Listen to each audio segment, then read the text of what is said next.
everyone. I just thought I would try another experiment on camera with you. This experiment today is called Can Wendy Paint on Camera?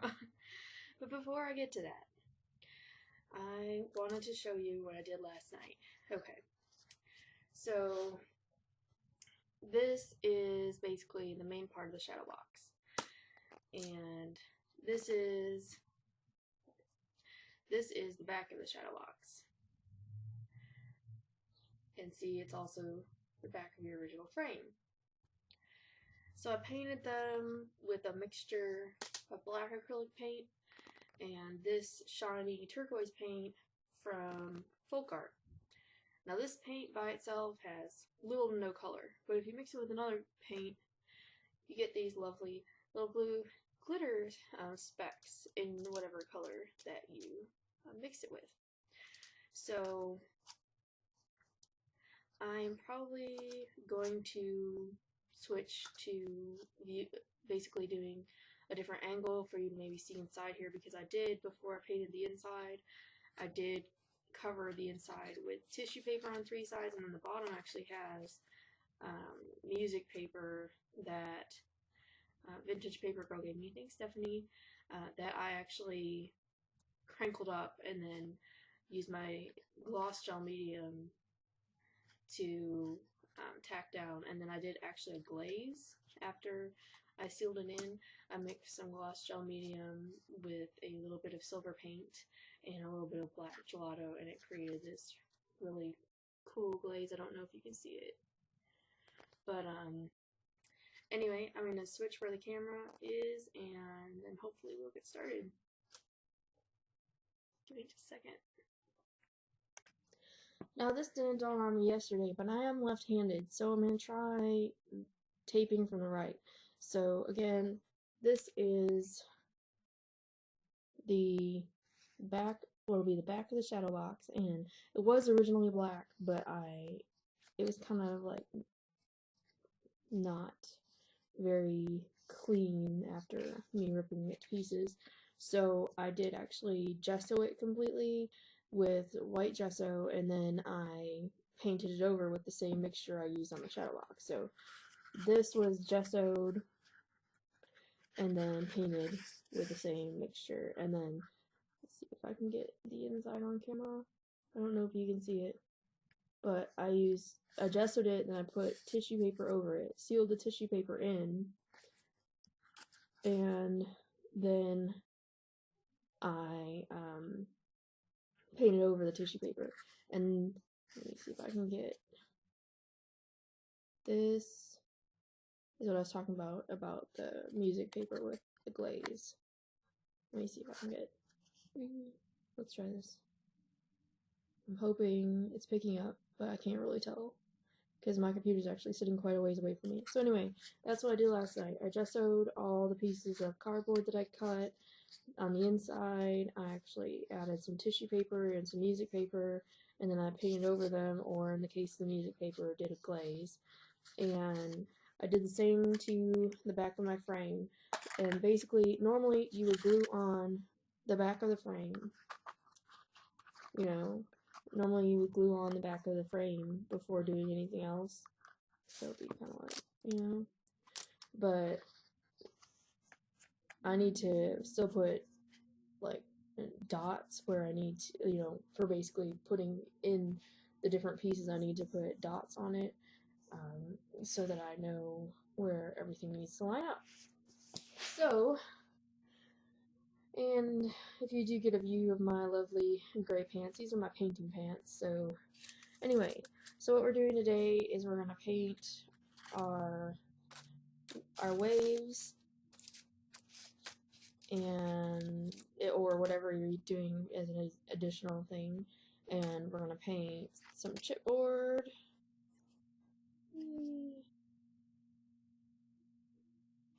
and also this is going to be, I'm going to paint this piece, sorry, that's cardstock, not chipboard. I'm going to paint this piece of cardstock and with the background image, and then just glue it over this before gluing this on. So let's get started. Let's see. Well, you probably see my menagerie over here. I have a brush, which is actually a double-ended brush. I have my water bowl, which is actually an 88-cent salsa bowl I got at Walmart. I eat way more salsa than that. This bowl would never cut it for a salsa bowl for me. I have liquid pearls in silver because I'm actually going to do it as a glaze over part of the background. I have silver acrylic paint. I have this sparkle paint that's turquoise. I have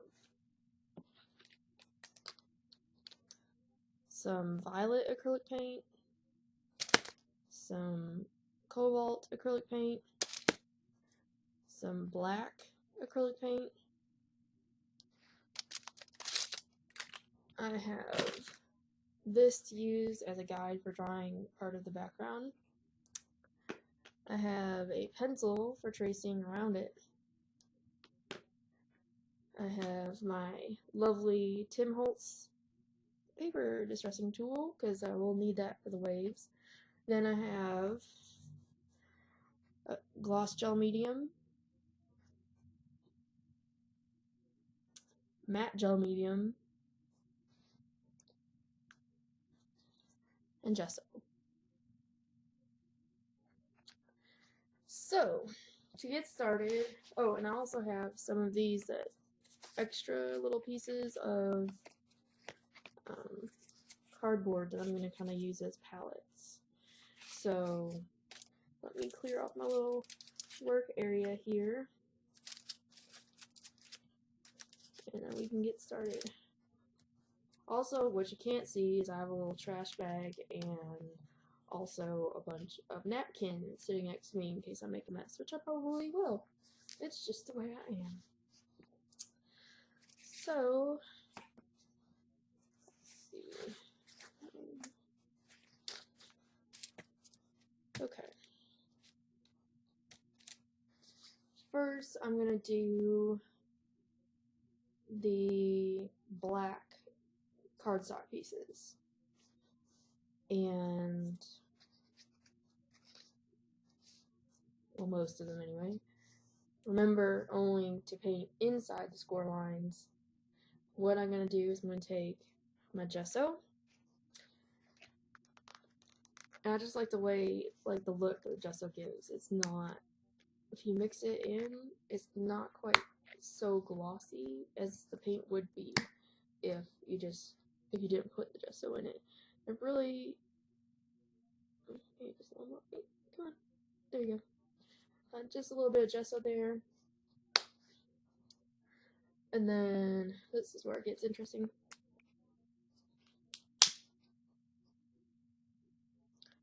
Quite a bit of this stuff because it's really runny. And some black.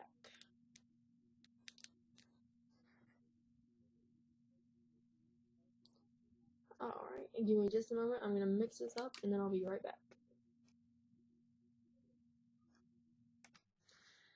Okay, so now you're going to have this mix that kind of looks a little bit blue, a little bit gray, a little bit white. That's okay because when you paint it on, it's going to mix even further. And let me see if I can adjust the angle of the camera so you can see what I'm doing a little better. Alright, so I'm going to do this piece, and we're going to use this end of the brush, and we're just basically going to paint inside the score lines. So I tried orienting this a little bit different today so that you could actually watch me paint. I am a lefty, I'm going to tell you that. So see, I'm just adding this mixture. I probably mixed too much, but we'll see. Might need some more of this later. But I just kind of wanting, And if you go outside the score lines, it's really not going to matter because that's going to be glued down anyway. But just try your best not to, you know. And you don't need to paint the area that you're going to actually add more cardstock. So I'm just there. I know it's probably hard to see. It's like black on black, but you know, I'm just adding just a little bit of decoration to it, and when it dries, even though it looks mostly black, it's gonna have kind of a like shimmer to it that's really subtle, but it looks really cool. And if any of you have ever like bubbled acrylic paint or bubbled gesso, if you do the same mixture, like black paint, some sparkle paint, and then just a little bit of gesso, and then bubble it with your heat gun or other heating tool, here you go.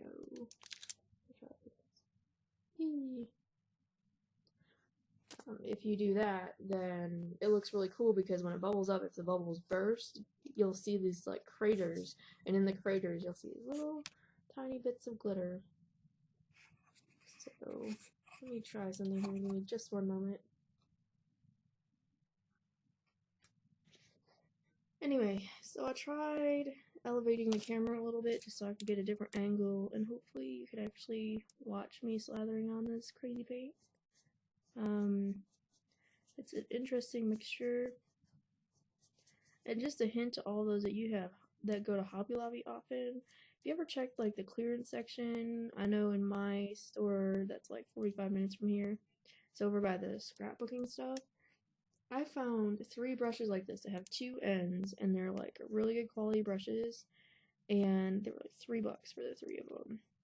So it doesn't hurt to check back there, and I just happened to be walking by trying to get to the scrapbook section, and boom, there they were. So I just thought I'd tell y'all. And I'm trying really hard to make it possible for you to see what I'm doing, but of course it's pretty much black on black. Well, black on charcoal. But, and don't worry if like your cardstock warps a little bit or something, because what I do when that happens, whether it's cardstock or watercolor paper, mixed media paper, whatever kind of paper I'm painting on, I just, you know, stack them between napkins just in case there's, you know, like, especially if I use gloss gel medium, they get a little tacky, so I stack them. I put a napkin between each piece, and then I have these 3 storage boxes, and I just stick them underneath the 3 storage boxes because the storage boxes are flat. Flatten, and you leave them like that for either overnight or just for a couple hours. Boom, they're flat. So this one is now done. I'm trying to see. Hello, cannot see you. There we go. Maybe a little bit better. Yeah. So that one's done. And like I said, just keep it as much inside the score lines as you possibly can. And if you're adding any additional cardstock, it's not necessary to paint in that area because you're going to be painting that later. And I need to start a new video. Give me just one moment.